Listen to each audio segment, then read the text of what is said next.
Alright, we have the middle of the field in the back, and this is is looking west. I'm going to pan all the way around. This is west, northwest,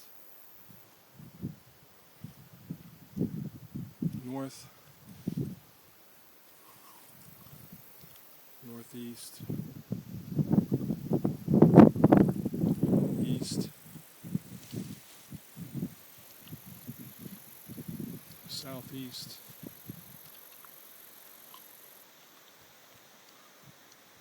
south. This is where most of the damage you can see. Heading to the southwest. This is the direction the wind came from. And then heading to south.